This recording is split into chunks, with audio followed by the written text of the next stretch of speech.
Hey, Stu from UAVfutures here, and today, well, we're going to jump straight in. I was browsing Reddit the other day. I started responding to a post. It was all about what little tips do you have when it comes to FPV. I started smashing them out, and I realized I've actually picked up quite a few over the 4 or 5 years that I've been in this hobby. So today, what we're going to be looking at, it's 25 secret tips, hacks, or just little things that you should know when it comes to FPV. So we're just going to dive right in, and they are in absolutely no particular order, and we're going to play a little game too. I want you to leave a comment or a thumbs up if you learned something, but if you know every single one of these, leave a thumbs down, because it's all about finding out what I know, what you know, and I'd love to know if you've got some tips as well, drop them down below. But let's kick it off. Number one, I've got a whole bunch of stuff here to go through, and remember, there are no particular order. Some of them are more useful than others. Some of them you might already know. Some of them you might think, Jesus, that is a pretty good idea. So number one, pack your bag the night before you go flying. I can't stress this one enough, because there are so many times if I don't do that, without fail, I'm always late to the flying field. And a bit of an extension of this, I learned this from Nurk FPV, watching one of his videos. If you're going somewhere important, if you have a big race to go to, a big meetup, take your kit, get it all ready, go out, do a practice flight in the field, because then you are going to realize, did you forget something? Did you leave something at home? You think, aha. But if you're able to do a flight in the field, you pack it all back down there in the field, then you know you've got every single bit of your kit. Number two, Blu Tac, and these are going to jump all over the place too. They could be in the field, repairs, learning things, all that sort of stuff. Blu Tac is the best soldering tool you can have, and some people in the US, I don't know what it's called. I'll see if I can put a link down below, but Blu Tac is kind of what I hold some posters up on the wall. I don't know if you can see that. It's like this little sticky, putty, it looks like chewing gum sort of stuff. You push your wires inside that, and then it is going to stay. It's going to hold that. That's probably one tip that I've been doing for a long time. That I remember when I was trying to first learn to solder, I thought there's got to be a better way than those silly helping hands everybody was using. Since I started using Blu Tac, I have never looked back. There is a permanent blob of Blu Tac over on my soldering bench that just stays there. I push the wires in, and then you're ready to rock and roll. It makes it very, very easy to do some soldering.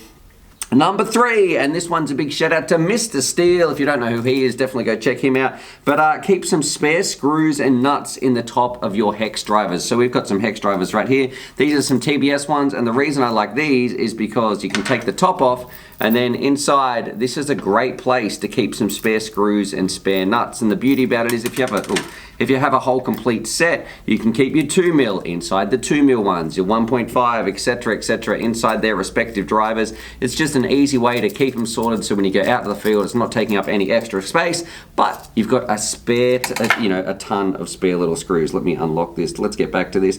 Number four, what do we got here? One of those big rubber bracelets is great for taking off a stuck motor nut. So that's these things right here. There's been so many times, especially if you're looking at like the 3-inch motors, or maybe like a 1306 or 1406, sometimes you just cannot get enough purchase on the motor with your hand while you're trying to undo it with your prop tool. One of these rubber bracelets, you can pick them up everywhere. A lot of time they're at charity events, all that sort of stuff. You know, keep a few of them around, throw one of those in your backpack. It's going to be very, very handy. You simply wrap it around the motor, it grips it nice and tight. It's relatively cheap as well. You probably already have some in your house.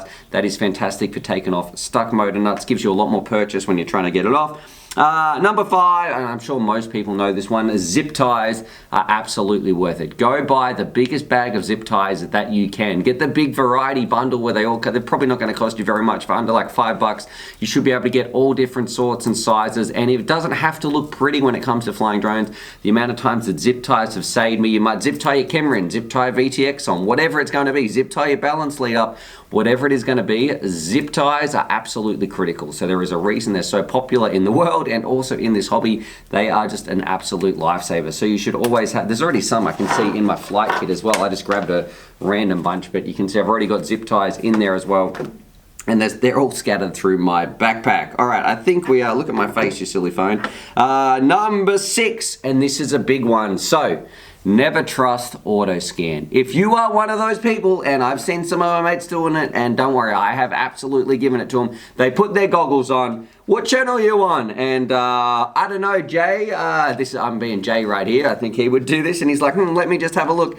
I think I'm on E6. I'm gonna go for a fly now, mate. Do you know? No, it looks good in the goggles.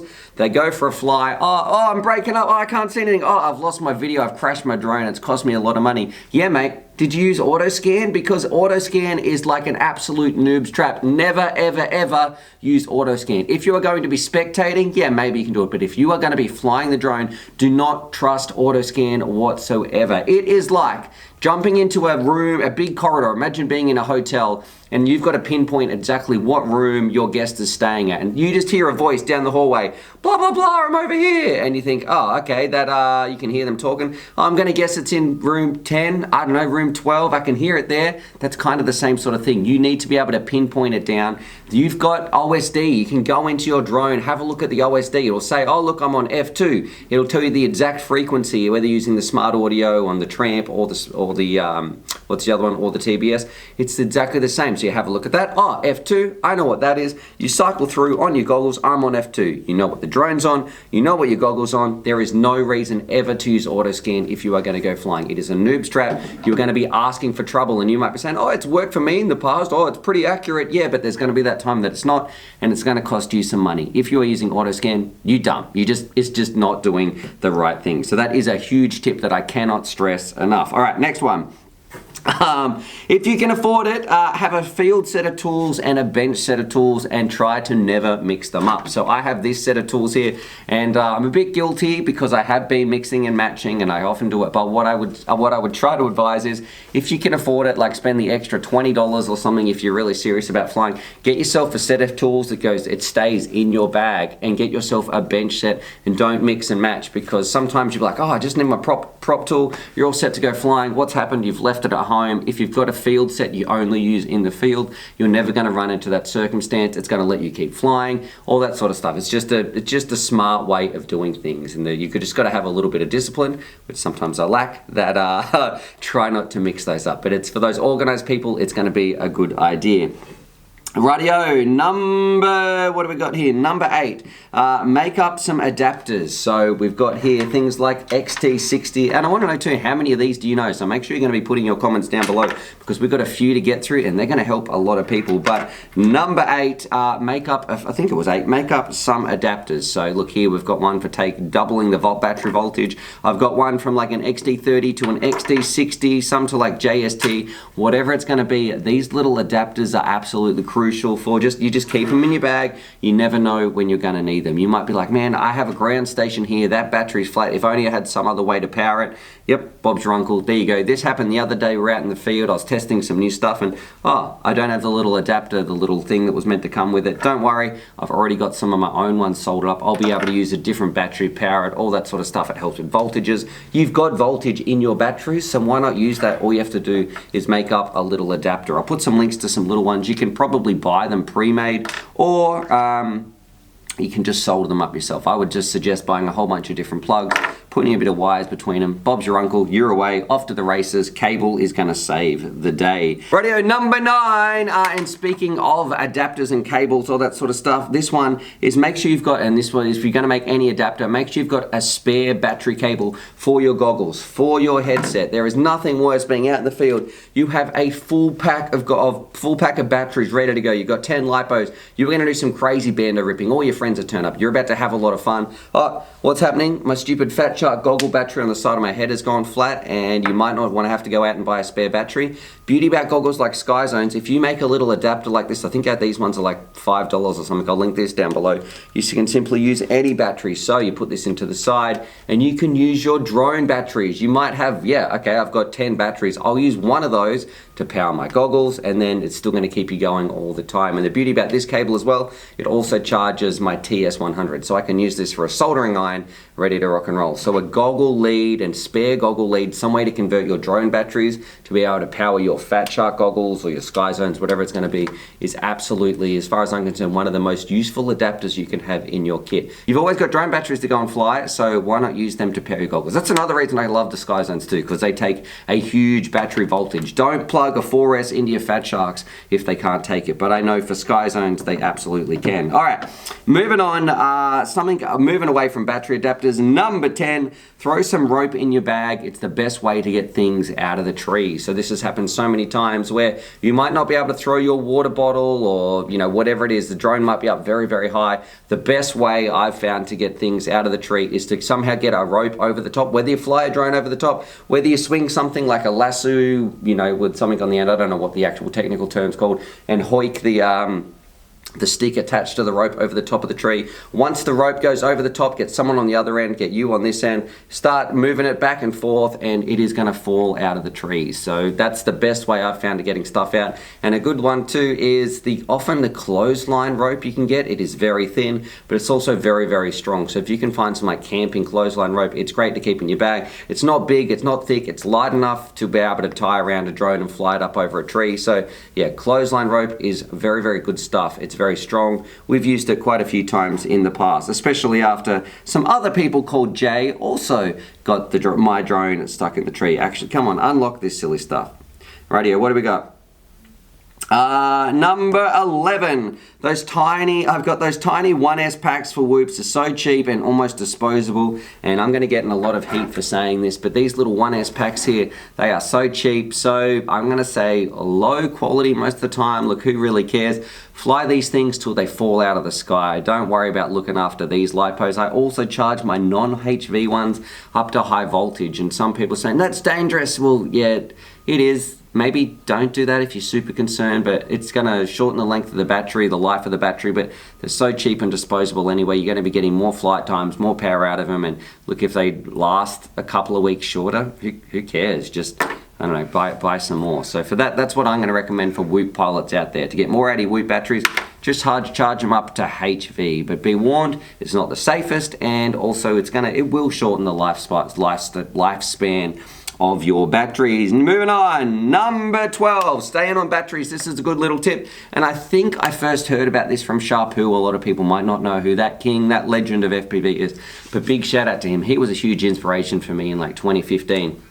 When you're out in the field, some people love to put little silly caps on there and just to be a bit pedantic on what batteries have I used. Here's my charge ones. They've all got the green cap. I've put a little cap on this one. This one's got a XT60 on the end and it's a red cap, so I know it's been discharged. A great tip for me is you plug your drone battery in. When you're about to go take off, simply tuck your balance lead inside. You can see right here, tuck your balance lead in, and then you know this one, it's been spent. And also, it's going to keep it out of the props as well. If it's a top-mounted battery, it's going to stop it flapping around. So it gives you a way to identify what battery have you spent when you can come home, because, oh look, the balance lead's tucked between here. I know it's been used. And also, it's going to keep it out of the props. So it's a nice little quick, easy to do tip right there. Number 13, and I've got this one in capitals. Always solder, always tin your wires and pads before soldering, and the join should take less than 5 seconds to do. So many times I see people trying to feed, let me get my soldering iron out here. I see people trying to feed heaps of solder in at the same time. That's not how you solder. I'm going to put a soldering tutorial up here or down below. All you do, you get your wire, you tin it up. You put the solder on this bit of wire. You get your pad, you put the solder on there. Then you throw your solder away. You don't need that anymore because there's already solder on the pad. There's already solder on here. It should take 5 seconds. Your iron's nice and hot. Sit them on top of each other. You go onto the barbecue, it's all heated up in 5 seconds. They should melt together. If it's not melting together, your iron is not hot. So you should have a little bit of solder on the end of your soldering iron too to help transfer that heat. But you don't need to sit there and just keep feeding it in. That's not how soldering works. And I think that's a big rookie error. And I used to make that mistake because I never knew about soldering, you know, like 5 years ago when I'd never done soldering before drones. And trust me, I have soldered an awful lot, probably too many lead fumes I've inhaled. But yeah, that's a good little tip. I've got that one in capitals on my phone. Number 14.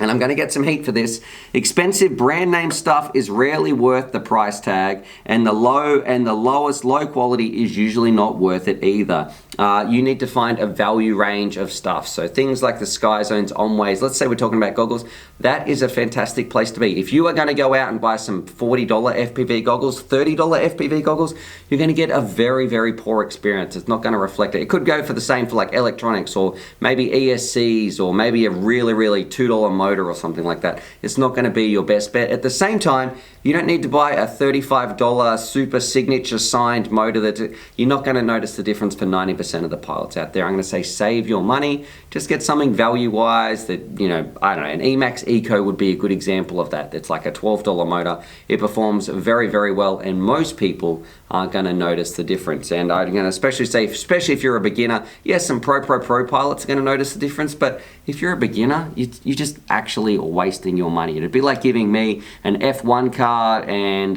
still a Lamborghini. Yeah, the F1 car can go faster, but I'm not going to go anywhere near max speed when it comes to the Lamborghini or the Ferrari, so it's all wasted on a beginner driver like myself. That's a dodgy analogy, but I'm sure you can get the idea. What are we up to? Number 15, the speedybee app on your phone is great to get Betaflight in the field. So I'm going to put a little link or something.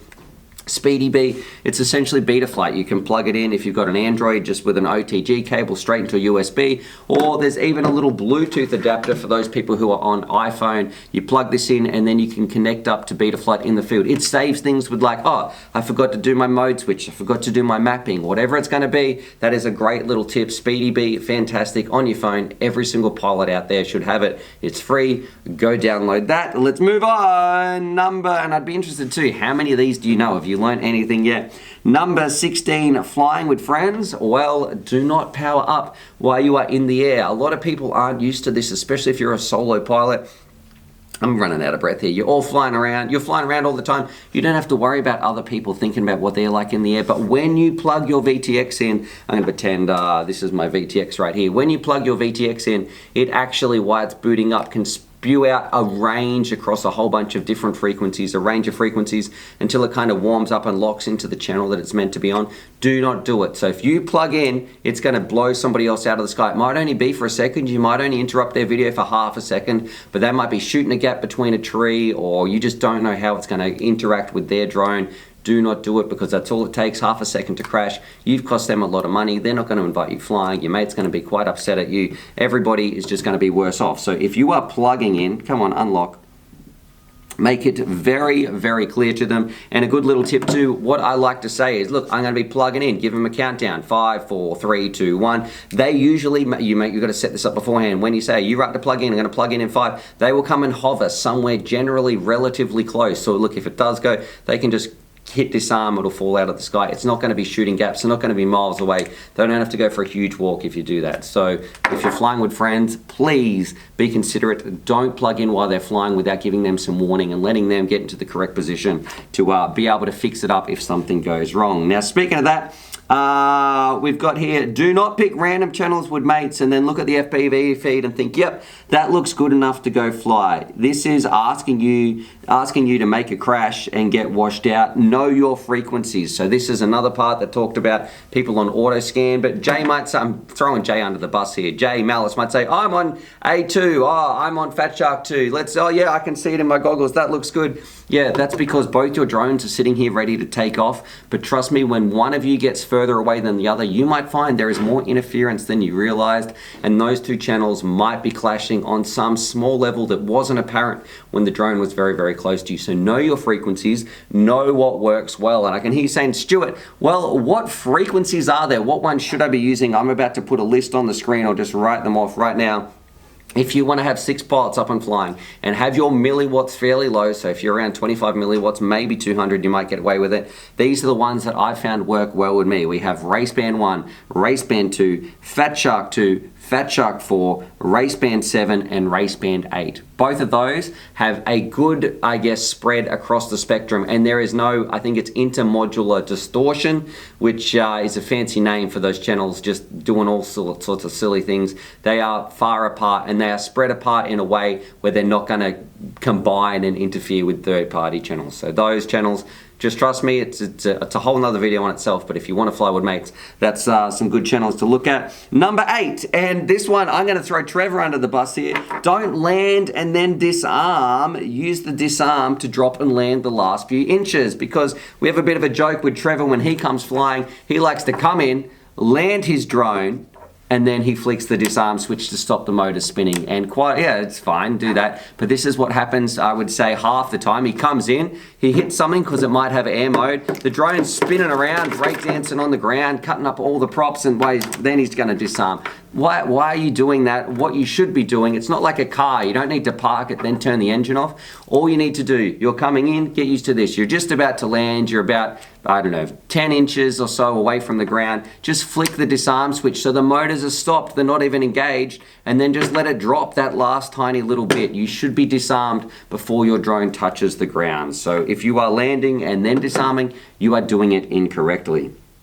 or just not doing it in a sensible way. Number 19, bind all your models to the same model number and set them all up the same so you never need to switch the models. I don't know how many, this is just going to save some people some time. I don't know how many people I've seen out there, they turn their drone on, they're all ready to rock and roll, they're going to go flying. Switch warning. Yeah, I know, I can hear you, Radio. Why is my drone not working? What's going on right here? Oh, they're checking it. Oh, I don't have the correct model selected. You've just wasted some time. Here's what you can do. When you go to bind up, this is on Free Sky and most of them, set it up as your model number 00, bind your drone, and then you can take your next drone, unplug it, and when you get your next drone, you're building your next drone. Whenever it comes time to add a model to your radio, keep it on the same model and just bind again to 00. Make sure your drone is set up the same way so the arm switch is in the same position. It's always going to be the same. The mode switch, the buzzer switch, all that sort of stuff. And then whatever drone you have plugged in will respond to the commands that you put in. So I can plug in this drone, I can go fly. I don't have to change models. Now, I feel like flying this little 3-inch. I plug that in. I can go and fly just by arming it. I don't have to change models. Back in the day, I used to have like a list of 25 plus models when I first started reviewing, and I thought there's got to be a better way. And yep, there is. Just bind them all to 00. Come on, unlock. Radio, number 20. So we're going to be talking a little bit about batteries on this one. Those balance board chargers, what people, I think the parallel charging boards, when you put all your batteries in, you set them up on your charger so you can all charge at once. You need to make sure all those voltages are at a similar range. So a good little tip is what you do, plug all your batteries in, make sure your parallel board is not connected to anything, so take your parallel board out, your charger's over there, it's not touched to anything, plug your 6 batteries in, your 4 batteries in, whatever it's going to be, they're all there. Why they are sat there, they are all going to normalize or equalize, whatever it's called. They're going to spread the voltages between them all. They're then going to work out, after about 10 minutes, they should all be around the same voltage. Then you can plug that in and get set to go charging. But there is a little caveat, or what's the word there? There's a little warning. Don't plug in just only do that if they're somewhat semi-close. Don't plug in a fully empty battery and a full charge battery, because that's going to push too much current through there. That's just not good for doing that. Just all your flight spent batteries, between 13 and 14 volts or 14, 15, besides 1 volt around each other, should generally be okay. But do not do it with a full battery to an empty battery. That's just pushing it a little bit too much. But anyway, once you plug them all in, leave them for 10 minutes, they're all going to settle at the average of those cells, and then you can plug it in to your charger, do some parallel charging, and you are off to the races to put them in storage charge, whatever, or charge them back up to go flying again, whatever you need to do. What am I doing here? Here's number 21. Most radios, speaking of radios, can be charged with a lipo. So not the the X-Lite, because that radio is just a bit silly. But if you've got some of the older radios out there, like the old school Tyrannuses, QX7s, some of the special editions, also radios like this one,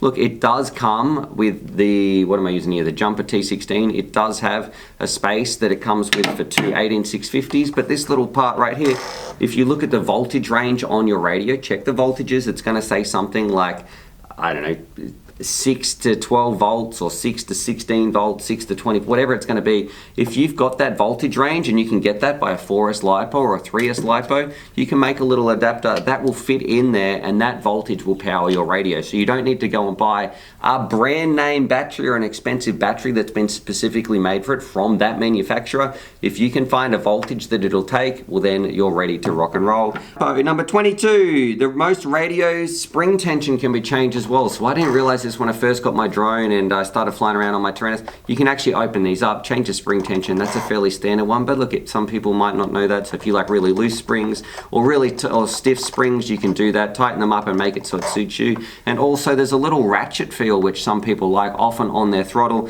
You can have that to increase or decrease as well. So some people like to be able to feel that little ratcheting feeling, and some people prefer not to have it. But you might not know, excuse me, but you might not know that is there if you're a beginner pilot.